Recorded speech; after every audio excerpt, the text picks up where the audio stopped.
তা বাপু এ গরু কি তোমার? হ্যাঁ আমার। বাবু তোমার কাছে তো গরু কিনে মজা পাওয়া যাবে না, তো বলছিলাম তোমার বাপকে ডাকো, ঠিক আছে? তার সাথে দামাদামি করি। গরু আমার, আমি পালছি, আমি বড় করছি, আমার গরু আমি বেচবো। ও আচ্ছা বাপু, তা ভাইস্তে দেখো তো গরুটা কোটে কি সমস্যা আছে।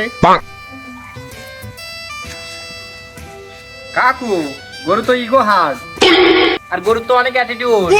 কাকু গরুর লেজ তো বেকা, আর এর তো চুলগুলো সমান না। কাকু গরুর কানগুলো তো লম্বা, আর সিং দুটো তো বাঁকা। কি মামা রাগ করলা? The cow is abnormal. This color is very bad. ভাই এসব কি বলেন? ও বলতেছে গরু কালারটা জানি কেমন কেমন, ঠিক আছে?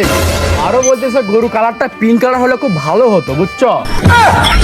আরে ভাই কি বলতেছে এসব ফালতু কথা? গরু আপনি কিনবেন না হে কিনবে?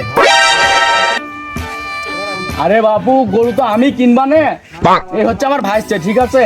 তো ওই আমার এই ভাইস্তে অস্ট্রেলিয়া থেকে গরুর উপর ডিগ্রি অর্জন করে আসছে, তো সুতরাং ও যেহেতু অস্ট্রেলিয়া থেকে গরুর উপর ডিগ্রি অর্জন করে আসছে, তো আমার এই ভাইস্তে বলতে পারে গরু দেখে যে গরুর কোথায় কোথায় কি সমস্যা আছে, ঠিক আছে? তো ভাইস্তে আরেকবার চেক দাও তো একটু গরুটা।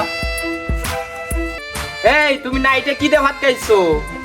কাকু গরুর তো একটা মেজর সমস্যা আছে। কি কো ভাইস্তে, গরুর আবার নতুন কি সমস্যা বার হইলো? কাকা গরু তো কথা বলতে পারে না। তা বাপু গরুর তো অনেক সমস্যা দেখা দিচ্ছে, তো তো বেশি বাজাবাজি না করিয়া বলো কত লিবা, দেখি কি করা যায়।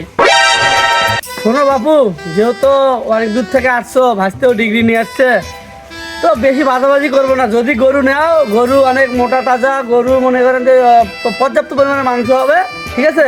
তোমার 1.5 লাখ টাকা দিও। বালের গরুর পাঁচাত নাই গোস্ত, 1.5 লাখ টাকা দাম চাই। अब देख तू, अब तू गया बेटा, अब तू गया देख।